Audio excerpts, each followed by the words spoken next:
Good day, everyone. Here we are at the beginning of today's webinar titled Managing and Leading Large Consortia.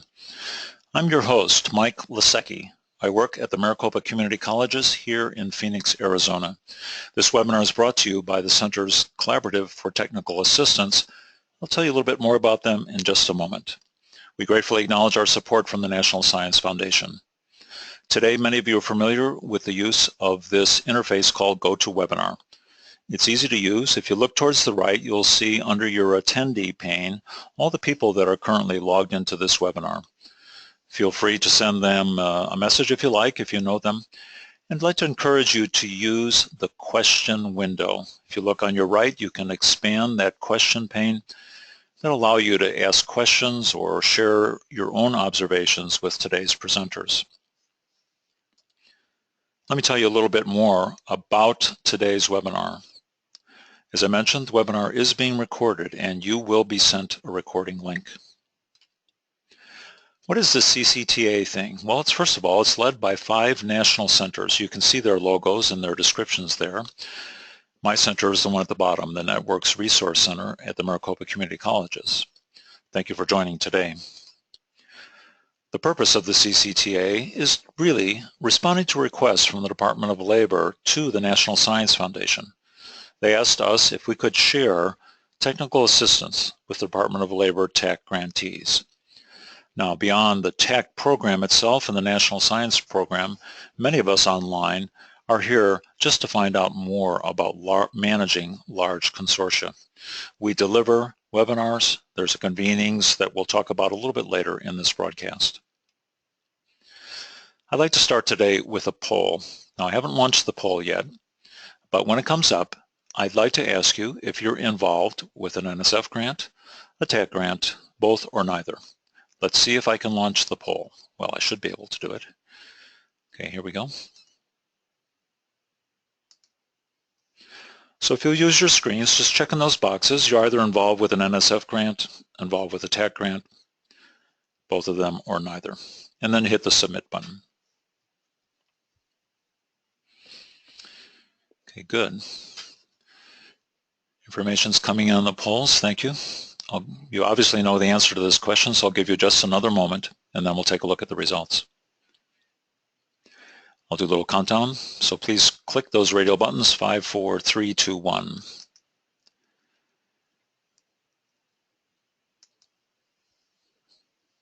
There's the results of the poll. You can see a large number of us are involved with TAC grants, and some with both, some with neither. And that's great. There's a whole spectrum of people today at the webinar. That's good. I'm going to close that poll.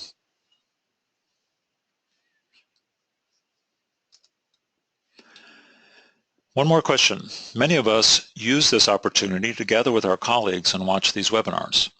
So I'm going to turn on this poll now and ask you to say how many people are listening with you. Is it just yourself? That's number 1.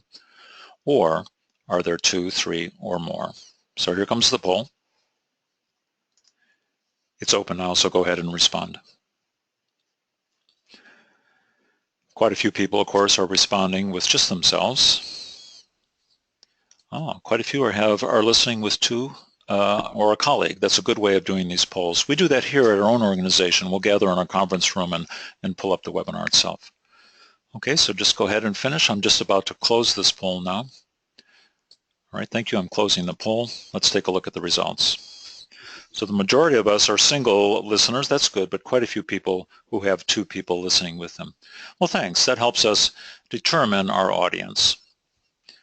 Back to the webinar. It's now my pleasure to introduce our presenters. Let me start with Ann Beheeler. She's the principal investigator of the National Center for Convergence Technology. Ann, please tell us a little bit more about yourself and then introduce your panelists, please. Hi, thank you, Mike. I think you'll learn a little bit more about what I've been up to lately as we go along, but before we do that, I would like to introduce Marianne Krismer. Marianne is now retired, although she's doing consulting work, but along the way she was the lead for one of the 2 multi-state consortiums for the TAC Round 1 program. And so she has lots of experience in leading a multi-state large consortium. And then John Sands is having trouble getting in. Oh, you're there. Great. Thanks, John. Yep. Okay, John is now with us. We were having a few technical difficulties. That's what happens when you're doing something live, and we've learned to live with that. Anyway, I'm going to ask John to go on mute for a while, and we have a time when we will go to him and ask for his response. John was involved in our large TAC consortium, and he also does work nationally as the PI for the Center for System Security and Information Assurance. So he is somebody you want to know. Next slide. Okay, as Mike said, consortia do consist of more colleges, and they're awarded more funds, usually because they propose to have a larger impact than any single institution could possibly do. And what I have just most recently been doing is leading two large consortia. One is the National Convergence Technology Center, which is a National Science Foundation grant, and that was built on the regional National Science Foundation grant before that. And if you're wondering what convergence technology is, it's actually networking infrastructure plus communications. In other words, at the time when we started it, it was the integration of voice data, video, and image all over a single network. And then the other consortium is the National Information Security and Geospatial Technologies Department of Labor Consortium, which was a round one TACT grant. Next slide. And we can go through this rather quickly. These are the partners, the main partners in the National CTC grant. And next slide. These are the partners that were in the round one TACT grant of almost $20 million. And as you can see, we're coast to coast, north and south. Next slide.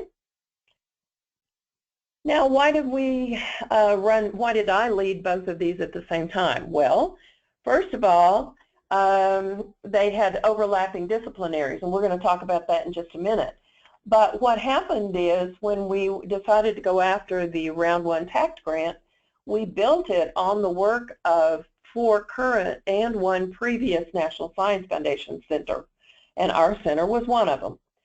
Our National Science Foundation Center actually has 8 main partners that you've now seen their logos, and we're in 6 states, and we have, in addition, over 50 affiliate colleges that we call members of the Convergence College Network. And so what we do is work as a group collaboratively and improve IT education across the entire nation. Now, interestingly enough, the National Convergence Technology Center used and uses a sub-award mechanism, and a sub-award mechanism is very important when it comes to having the partners all perform and do what they said they were going to do. By comparison, it was $4.4 million, and the other one I just told you was almost $20 million. 7 partners in 6 states. In that particular case, all the partners were co-grantees, and total participants in that one a little over 6,000 direct participants. And by way of comparison, they're not all direct participants, but the students in the recent poll that we did, the number of students that have been affected by just the training we've done over the last 5 years with respect to the National Convergence Technology Center exceeded 70,000, almost 75,000 students. Next slide. As I said, these have overlapping areas. The NISGTC, the DOL grant, actually had 4 foci: networking, cybersecurity, programming, and geospatial technologies. And the National CTC was the first area there, the networking area. Okay, so Marianne, would you tell us about the H2P consortium? Sure. Next slide, please. Okay, so first of all, I'm honored to talk with you today. Managing these large consortium is a challenge, but also an opportunity. So hopefully we'll be able to give you a few words of wisdom, and feel free to contact us anytime. The Health Professions Pathways Consortium actually was a round one consortium with 9 community colleges in 5 states. We were a $19.6 million round one. And we were focused on improving the healthcare, actually transforming the healthcare pathway in order to increase the number of individuals that could enter into the healthcare workforce. It was a very highly collaborative consortium with tremendous involvement with the workforce partners. We had over 6,500 participants and over 200 employer-related partners, and we had national and regional partners. And we're currently continuing our scaling, most recently with a White House announced Health Pathways Initiative. Next slide, please. The next slide actually just shows you who our community colleges are and where they're located. So we're really kind of in the center of the United States, and we represent very small community colleges such as Pine Community College in Minnesota, Texarkana in Texas, and Ashland Community College in Kentucky, as well as large urban community colleges, the largest, of course, being City Colleges of Chicago. We also had El Centro in Texas, Cincinnati, and Louisville. And what worked well with this consortium, and it was conceived at its inception, was to have large community colleges in urban sectors and then smaller, more rural sectors working together and learning from one another. So as we applied the strategies, it was interesting to see how they had to be adapted based upon where the community college was located, what region it was located in. Next slide. Okay, I think, Ann, you're going to take over here? Yes, very glad to do so. Yes, we had all sorts of different sizes of colleges too, and one of our missions, I should have said this in setting the context, was that we had leads in various areas, and all of us were dependent on others. For example, we created the new networking curriculum. Johns College, Moraine Valley Community College created the new cybersecurity curriculum, and we were all adapting and adopting each other's curriculum. That's something that was not necessarily the case in all the consortia of round one. Some were not quite as integrally linked as we were, or as the H2P consortium. Okay, now let's get down to the issues. We both, Marianne and I, look at this. Every challenge has an opportunity. If I look back retrospectively at the TACT grant, I have to say it was very, very valuable to all of us. It was not without its challenges along the way, and that's one of the things we're going to talk about now, both about that and the National Science Foundation National Center. The lead college, however you do it, the lead college is responsible for everything, but may or may not have real control. Next slide. If you'll recall, the National Science Foundation grant, our national NSF grant, is using the subaward mechanism. And under the subaward mechanism, we have contracts, actually memoranda of understanding with each of our partners. And if the partner does not perform for some reason, or they lose the key personnel to do the work that they said they were going to do, we are able to readjust the funds.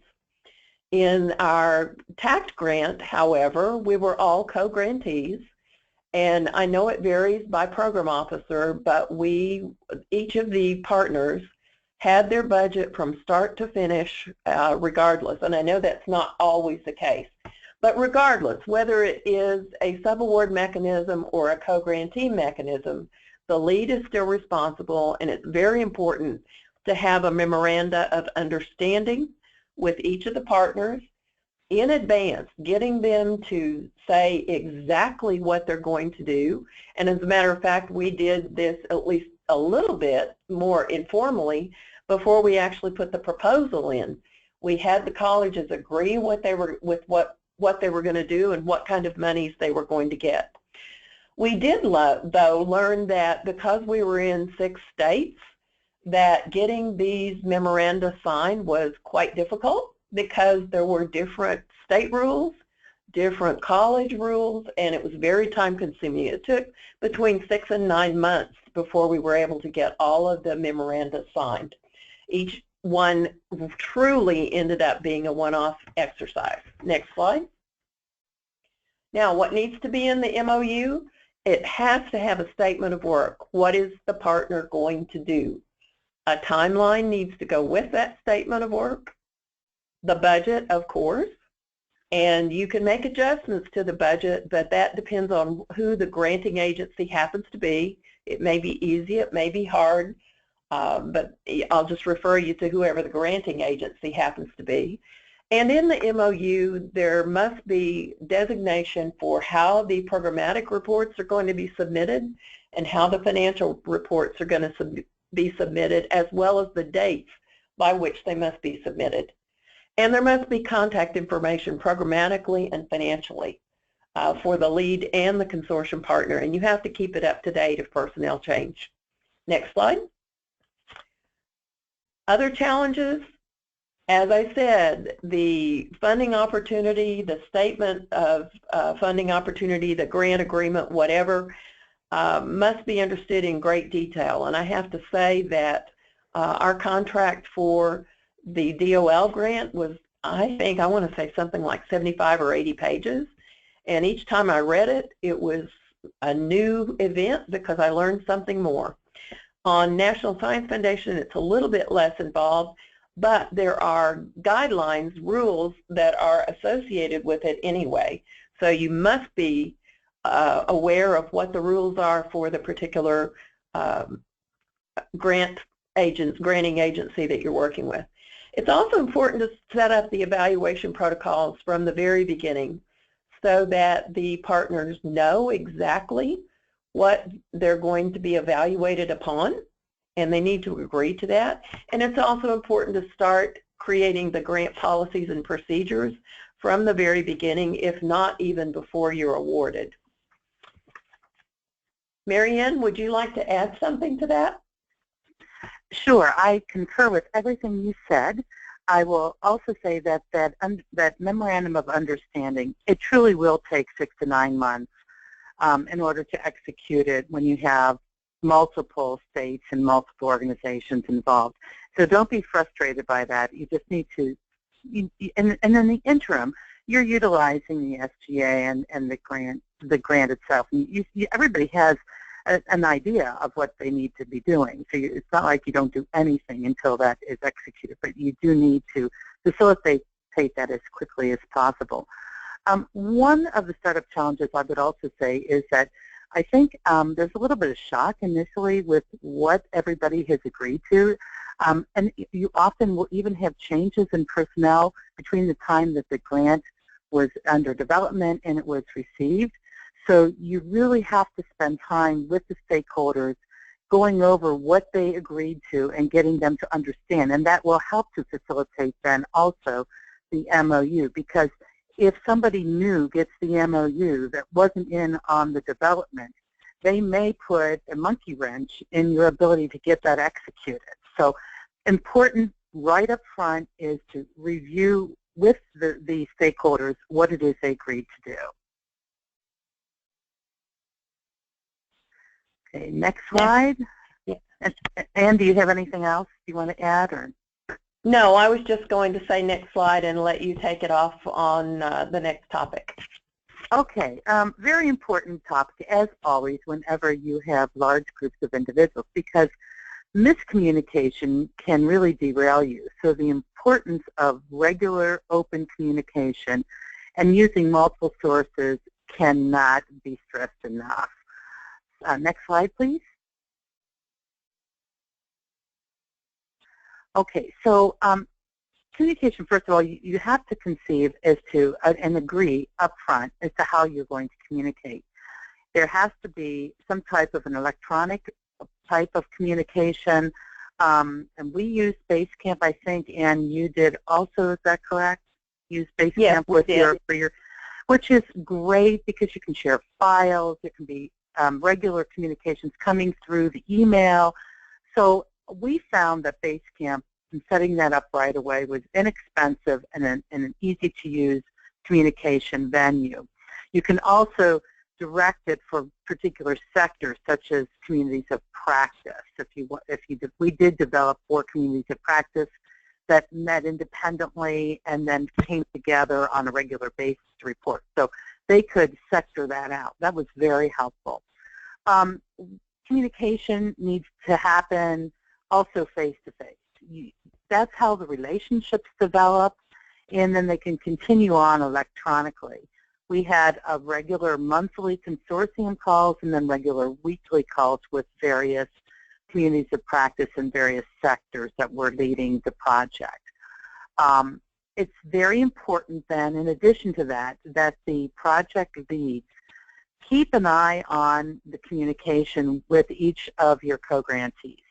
So if you have a particular college that's not responding, or they're not responding appropriately, or they're having issues, pick up the phone, talk to folks, spend that extra time. And so sometimes we were 3, 4, 5 times a week talking to a project manager, trying to help them through a particular process. So you really need to pay attention to that.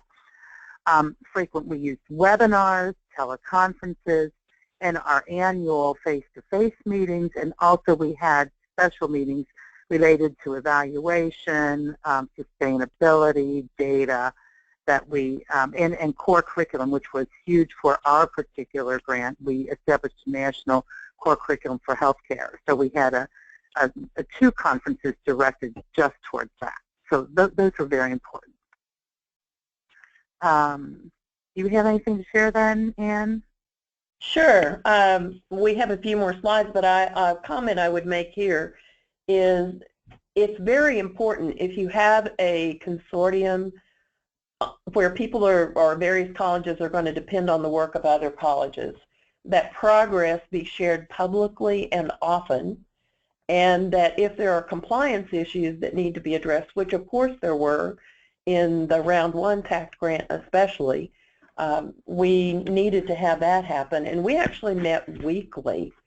Every other week it was just the project leads, and then the off weeks we had the project leads, and also it was open, basically a town hall type situation for anybody working on the project.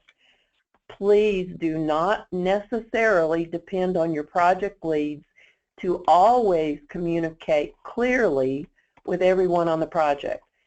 Maybe people are on vacation. I don't know what the reasons are. Maybe they're getting 1,000 emails a day.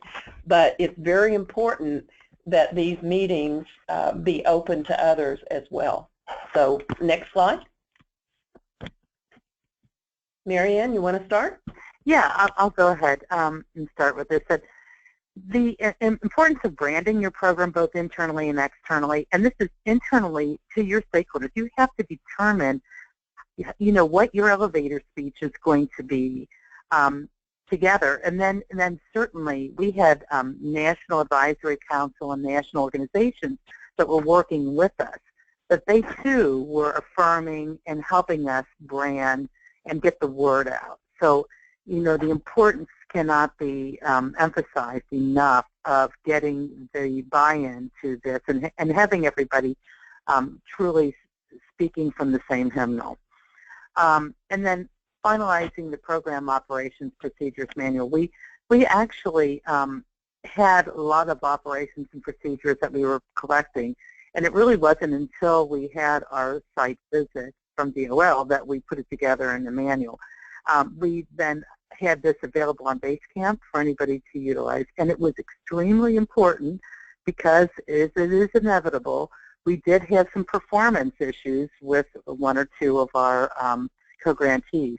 And then having in writing, our operations procedures, et cetera, and along with the MOU was really helpful in getting our programs for improvement established, and then the accountability related to that, in which we set up a system where the co-grantee that was having performance issues would report on a monthly basis, and then certainly on a quarterly basis we would summarize that. So that seemed to help, and because the OL really does had, at least for us, had a policy that we would not give money back or redirect money.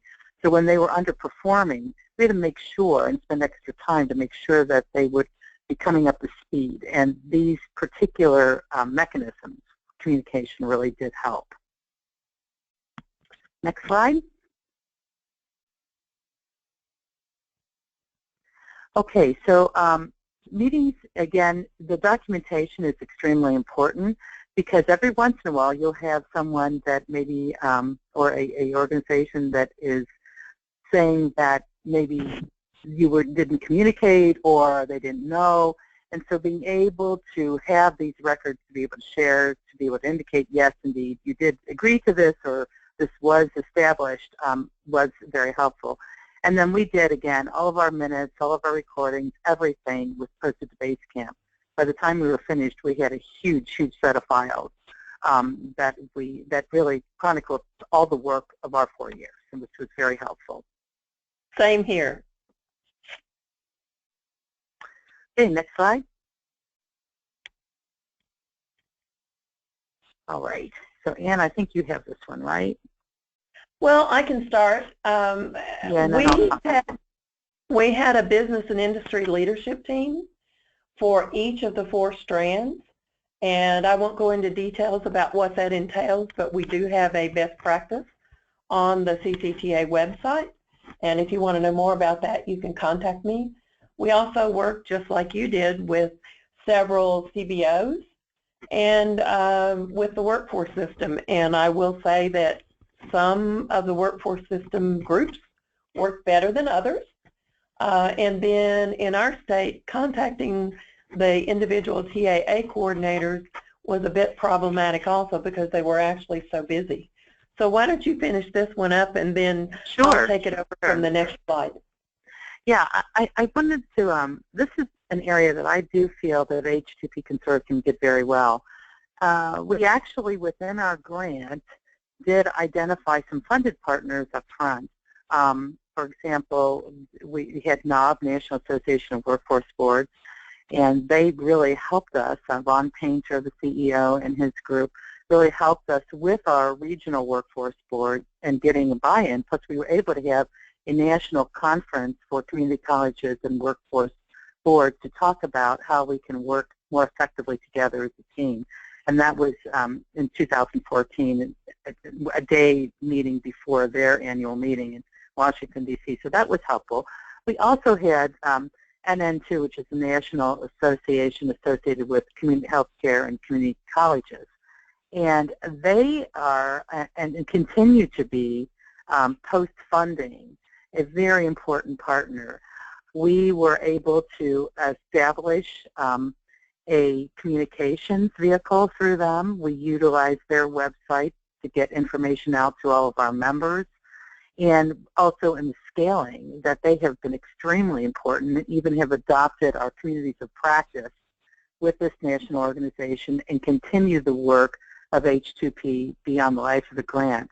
Another partner that's been extremely important, has adopted a lot of our innovation, is the Health Professions Network. So we took these 3 very, very important organizations that are nationally known, and each of them firmly have adopted the work that we have done and have continued the scaling work. And without them, we really couldn't have done it.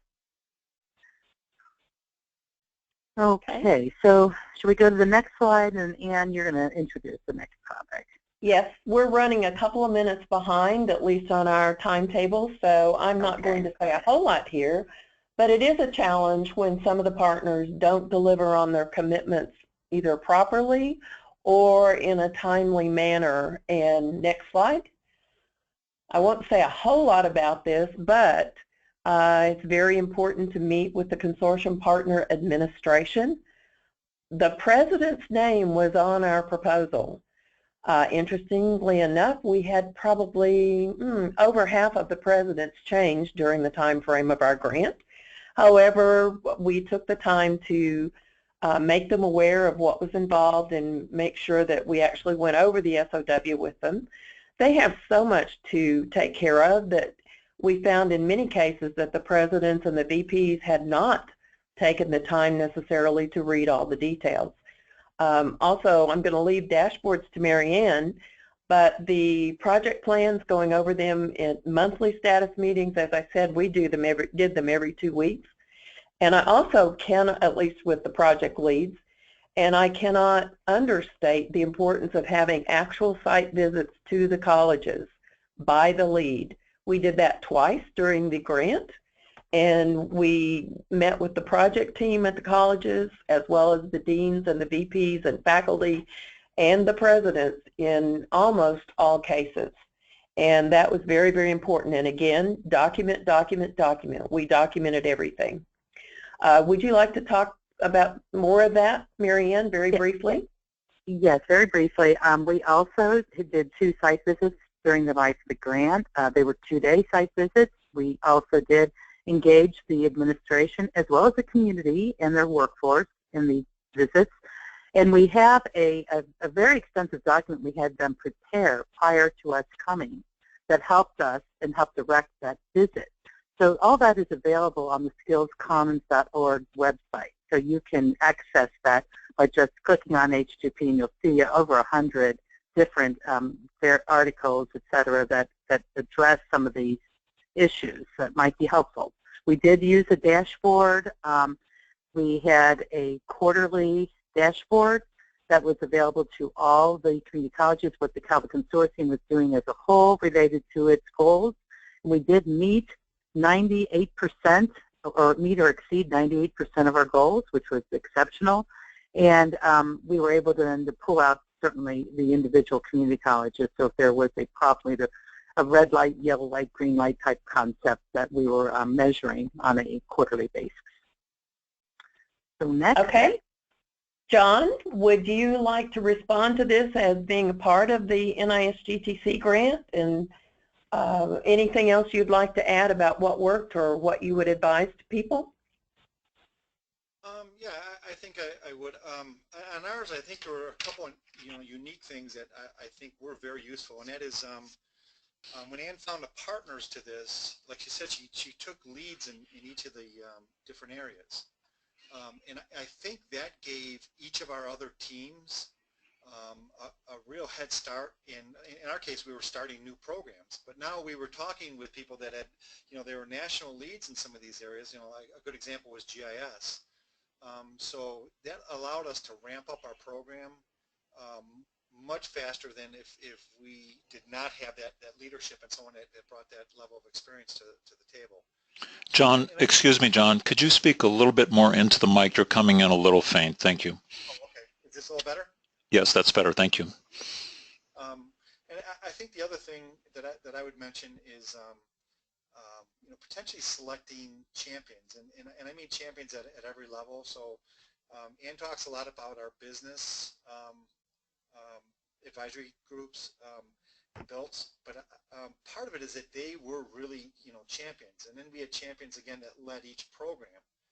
So consortiums only work if you have a group of champions at different locations. So I think selecting the right partners and making sure that they really bring something to the table that's going to help one another is critically important. And then I would just, all the things that were mentioned here as far as communications, I think that was critical.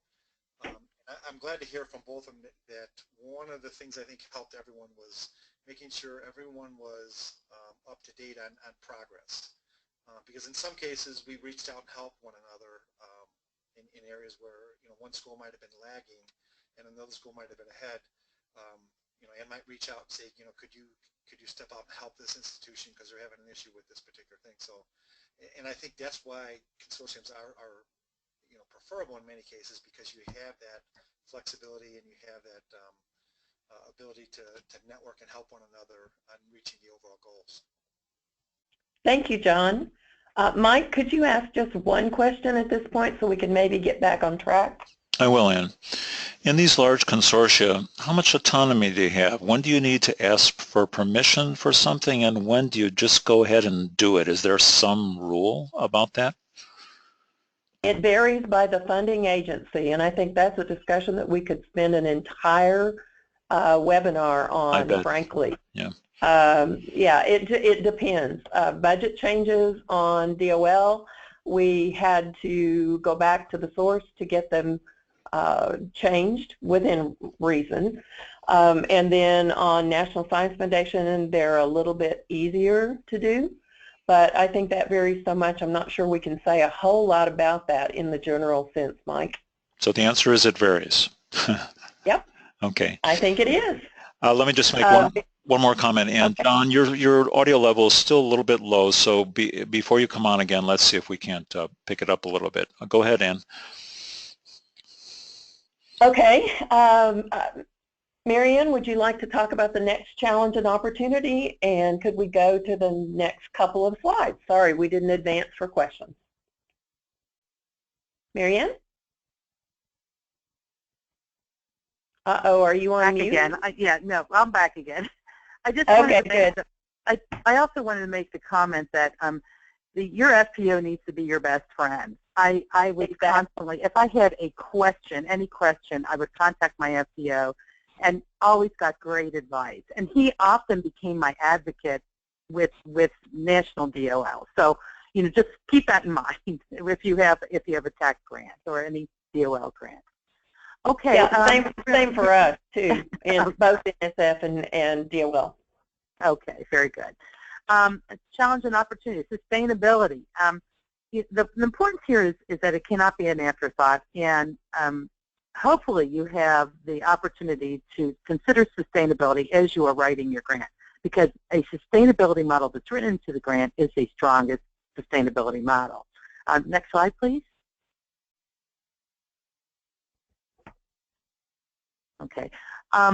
Now, the key to sustainability is that you need to identify pretty quickly, I would say probably midway through the grant, have your grantees determine which of these components are going to be really worthy of sustaining, or which ones, obviously, you know, this is often it's experimental, and so which ones are not working or need to be tweaked or need to be considered to not to be sustained into the future. So that's a key exercise that needs to happen probably about midpoint.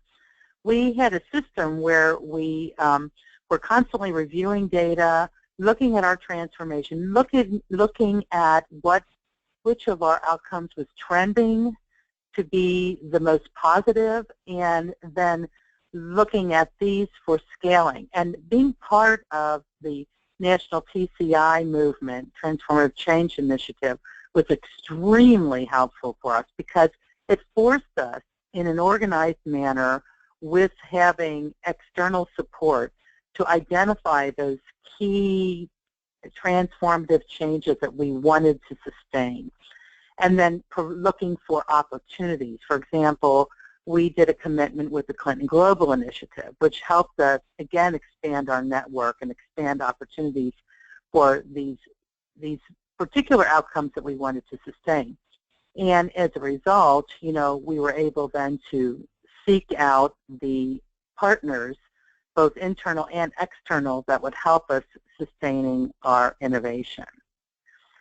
Then the final point here is diversifying your funding sources, that you need to, obviously, all this goes away if you can't figure out how to fund your innovation. And in most cases, the colleges saw the fact that they had students that were being retained, that were getting jobs. They were increasing the numbers of students coming into their program and increasing the numbers of pathways, which also increased the number of courses and opportunities. That actually saw this was a positive thing, and were able to find funding to sustain. And this would be especially in areas such as personnel, which are often very difficult to sustain, that we were able to get this commitment from colleges and continues on. Next slide. A couple of comments on that before we, that's okay.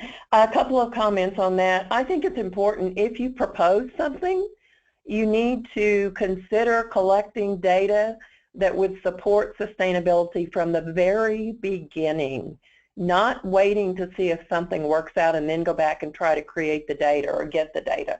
In an example that we had, the career coaches, we had career coaches funded by DOL that we had not had before at Collin College, and just one tiny thing of data that data point that we were able to do was to figure out that those that used the services of those career coaches were twice as likely to be retained from fall to spring.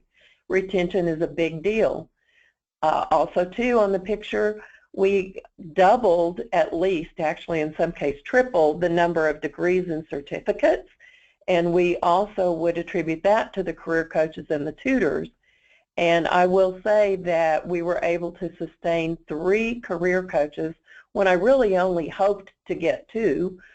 We were able to sustain 3 positions based on hard money. So let's move on, and I'm going to be really quick about this because we're running out of time. On the data collection and reporting, depends on your funding agency when you have to report. Quarterly is a really good rule of thumb, even if it's not absolutely required. But next slide. Some of the issues you have to consider is who owns the data. How are you going to gather the data? We had both programmatic data and financial data together, and we had very detailed instructions about how to get the data and how the data was going to be combined. We also had to get working definitions of the various terms, especially on the performance reporting for DOL. It's important also to have it integrate with the college system. We actually were able to download our data directly from our student information system, and it worked very well. For DOL, we had to have UI data, so that was another set of contracts that we had to have in each state in order to get the wage data for the graduates, and we also had to have permission, for, at least in our state, from the students to be able to pull their wage data. The data had to be validated, had to be accurate. You didn't want to report something that was wrong or incorrect. And both H2P and our grant used OCCRL out of the University of Illinois to handle consolidating all of the data and rolling it up for reporting for Department of Labor. And I think Marianne has already talked about scorecards. And if you'd like to, you can make some more comments, Marianne. Sure. Again, a lot of helpful information is on Skills Commons related to this. UI wage data, which is a requirement, very, very difficult to do, probably easier now because we had to do some background work, which was difficult. But having, again, University of Illinois help us with this, we were able to do it, and the outcome was extremely positive. We had high-quality data as a result of the UI wage data that we were getting in. And the importance of the working definitions, I think we had a data dictionary that we developed, so everybody was using the same terms and collection of data and collecting the same things. And that was extremely important, too. You want to go on to the next slide and talk briefly about evaluation and monitoring, and that's not a brief subject, but we need to make it brief. No. We'll make it brief. And again, evaluation and monitoring extremely important. And actually, I found that this helped to keep us on track. And working together with OCCRL, which was where they were wonderful, and helping us overcome some of our difficult implementation and evaluation issues. So by having that third-party evaluator and then also using subject matter experts in evaluating our products or outcomes really gave us that third dimension, so to say, in making the grant outcomes the best they could possibly be. And I felt very good about that. Also, I felt that DOL did a great job, even though I will say that they were struggling initially too, trying to get these grants implemented, trying to focus on the work at hand and what we all needed to be focusing on. that they were very, very helpful in providing technical assistance, and again, through the FBO. If you have questions about that, please don't hesitate to contact Marianne or me. I'm going to move on, though, to the next slide. Finally, there are a lot of really good things that come out of these grants. And guess what? People don't necessarily know about them unless you publish them. So let's look at the next slide here. We created a 32-page printed booklet, and we also have it online called Beyond the Metrics. We kept so much very, very detailed data for our Department of Labor grant that we wanted to put a face to the work that we did. We had a lot of information about students, a lot of information about faculty, programs, accomplishments, etc. in this document that we created and distributed broadly. If you are interested in seeing what's in it, you can go to www.nisgtc.org and you can find a link to the document there. Or if you want to contact me by email, we even have a few left that we could mail to you. Next slide. Marianne, tell us about what you did. Well, we did a similar thing. We put together a promising practices for the consortium. So each of the consortia, with our assistance, identified where their most promising practices were. So we have in here data, the challenge, what the solution was, what the outcome results were, and on each of our 8 of our strategies that we were implementing throughout the life of the grant, and along with helpful hints and connections to other activities and websites that we worked with. This is again available on skillscommons.org. So if you wanted to pull that up, you could find this along with our evaluation outcomes, which are extensive. Yeah, and the same thing here. skillscommons.org has all of our online curricula that we created, copies of all the virtual labs that we created, copies of our procedures, policies, all of that sort of thing. That's actually up on skillscommons.org, and if you search under NISGTC, you will find it very readily. And oh, by the way, when you name your grant, make sure you name it something you want to say for a long time, because National Information Security and Geospatial Technologies Consortium is one large mouthful. I'll say that. I like your HTTP worked well. Yes. Yeah, well, I think that worked really well. I will also say that we put together 10 very high fidelity modules with Cinecraft on healthcare. These are all modules that are competency-based, teaching skill sets and basic core curriculum. That's all available for free. So let the word be known, and it's on Skills Commons. Right, ours is free too. We actually have 100 courses out there, and in the IT arena, they're probably already needing to be updated, but at least it would be a starting point. You wouldn't be starting from blank. Right, yeah. Next slide. John, comments. You lived it.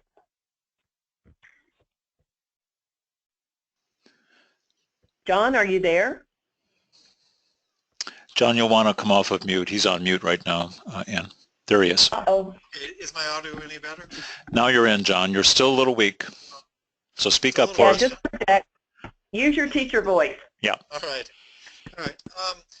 Yeah, I mean, a couple points I'd like to touch on, and one of them would be sustainability. Several of the products that we produce as part of this grant I think are going to have long-term sustainability. So we did things like we created a infrastructure, a national infrastructure of virtual systems, and basically what it enabled us to do is to have each school had the same exact teaching and learning environment. And then we were able to build content on top of that learning environment. I think investments like that, and I think forward thinking ideas for consortiums like that really have long-term impact on the students. In IT and specifically in cybersecurity, we teach knowledge and skills typically found in most other types of career areas. But in security especially, the ability for students to build abilities, the knowledge, skills, and abilities, the abilities part of it is really critical.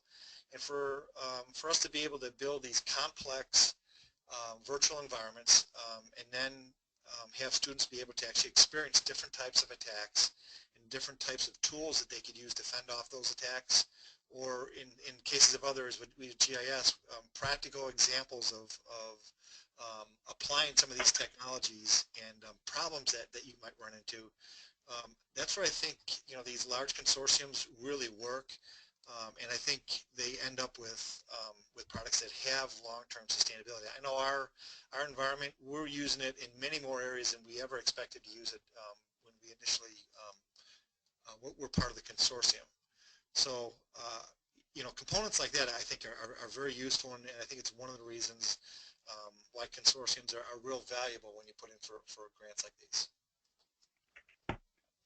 Totally agree, and our students really like it because they can complete their labs anytime, any place, as long as they have internet access. At least that's for the most part, almost all of them. Almost all of the labs that we created in all 4 strands can be done that way. So, Mike, do we have questions? Next slide. We do, Ann. It harkened back to, you talked about managing subawards back a little bit earlier in the presentation. Have you ever had to fire a subawardee? I'll start with you, Ann, or maybe cancel a subaward contract. Ann, did you ever have to do that? Was it hard? Of course it's hard, but yes, I've done it. Ultimately, the partners become your friends. Yes. And it becomes very difficult when a friend cannot perform for one reason or another. But as lead, we have the responsibility, and with a subaward mechanism, we certainly have the responsibility for making sure that we get performance as indicated for the money that has come from the funding agency. So yes, I have not done it lightly. I've done it probably only one time, and it's painful. It's very painful. It's not something you want to do lightly, but that's why you have an MOU. That's why you have quarterly and annual reporting. And if it doesn't happen, I mean, we all get delayed, but if the work does not get done, then it's a requirement.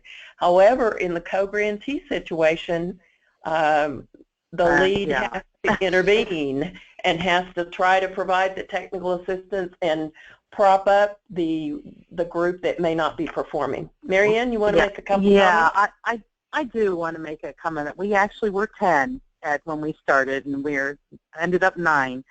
So, and it is much more difficult with a co-grantee situation because truly you cannot fire or you cannot X out a grantee. With the Department of Labor, we found that it had to be something that was managed very, very delicately. We utilized our FPO, had a consultant working with us, trying to get the co-grantee to come into compliance, spend a lot of time with that, and then mutually agreed that it wasn't going to happen. But it had to be, they truly had to withdraw. ICAD did not have the power to withdraw them from the grant. So, and then the added complication was once they did withdraw, their money didn't just get redistributed. We had to go through an official process in which we had to literally redo our grant and the financials and come up, that's where we came up with our additional deliverable to create the 10 modules, something that would benefit all the grantees. So we couldn't just distribute the money or even utilize the money without the approval of DOL. You know, Marianne and Ann and John, I made a mistake in this area by waiting too long and hoping it would get better. I think your approach of, keeping on top of this quarterly and just being proactive. Boy, did I learn my lesson, because it didn't get better, and ultimately we had to break up. Breaking up was hard to do, right? So anyhow, that was my own little experience there. Now, in Well, terms I of, have to yeah, say go ahead. that Yeah. you asked if I had ever terminated a subaward, and I have. But I have to say, Mike, that I probably still let it go on a little bit too long, because that's just kind of human nature. I won't say that we did it immediately, but it was easier to do because we had signed, sealed, and delivered MOUs. We had quarterly reports. We had annual reports. We knew what the performance actually was, and we made the choice based on that. Yes, and we knew within nine months that this co-grantee was not going to be able to deliver, but yet it still took us 1.5 years to complete the process. Wow. You know what? And we couldn't. Yeah. We're good. We're good for timing. Let me ask one thing. Let me turn back to John. Okay, John, now you've got the perspective. You're the sub-awardee now to this consortium. You have any problems dealing with the prime, John, or did it all work perfectly? Actually, John was not a sub-awardee. Oh, I thought he was. Not with respect to DOL. Moraine Valley was a co-grantee. Oh. And I have to say, Moraine Valley performed stellarly. And they still liked you at the end? Oh, I don't know about that. Yeah, we still liked her. Okay.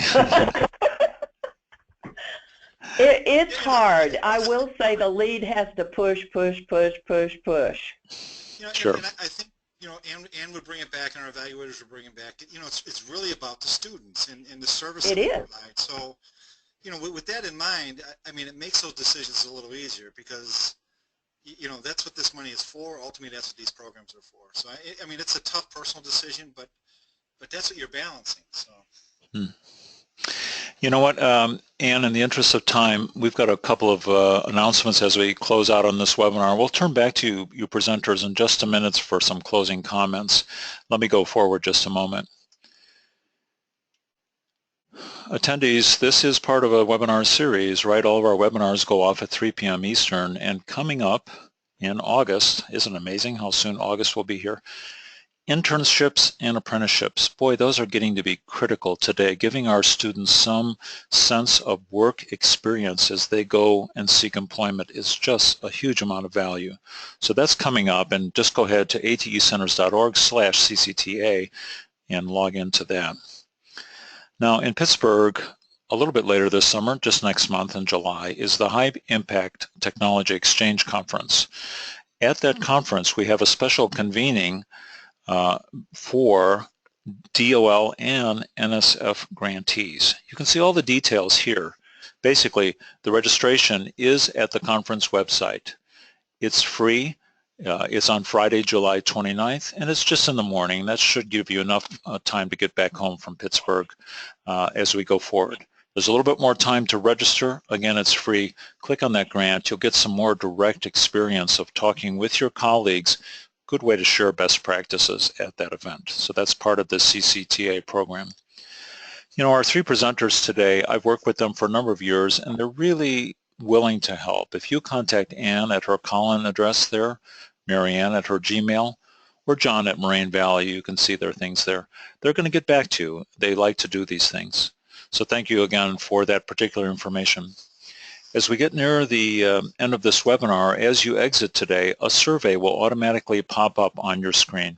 We'd appreciate it very much if you click on that survey, just a couple of questions, and that helps us get better.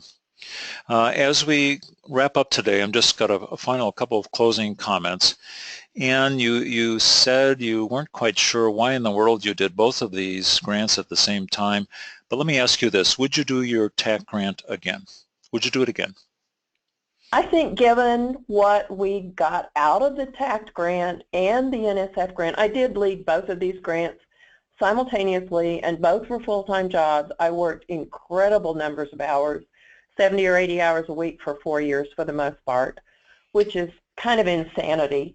However, I did it because I worked with the partners to get them to agree to do the TACT grant. The NSF grant was still ongoing and was a foundational pillar for the grant, as was the CASIA grant and so forth. And I just could not see how it could work with having somebody else actually lead one of the two grants. So I did it. I'm happy I did it in retrospect. I happen to know that on many days I probably might have answered you differently, Mike. Yes, yes. But very beneficial for students. We affected a lot of people in a lot of positive ways, and I agree with John that it's going to have ongoing impact. Marianne, we'll give you the last words today. Got about 20 seconds left in the broadcast, and would you do it again and tell us what you think? I absolutely would do it again. It really gave us a forum at a very, very critical period in healthcare where changes were occurring, and we were able to come up with some tremendous outcomes that now are continuing on and be sustained and scaled. So yes, absolutely. Was it difficult? Absolutely. My advice to you is plan well, but be extremely adaptable. I like it. That's for sure. Thank you. I want to thank our colleagues, John Sands, Marianne Chrismer, and Ann Beheeler today for their insights. I learned a lot myself just listening to some of the things you've gone through. As my final closing comment, I'll mention that Ann suggested that when you think of a name for your consortium, you don't use a complicated acronym. I wonder why she thought that, coming from the Trade Adjustment Assistant Community College and Career Training Act. So that's my funny concluding comment today. Thanks everyone for joining again. This webinar is being recorded and we'll send you out links. Goodbye, Marianne and John and Ann. Goodbye. Okay. We'll see you folks. Bye. Thank you. Bye. Bye.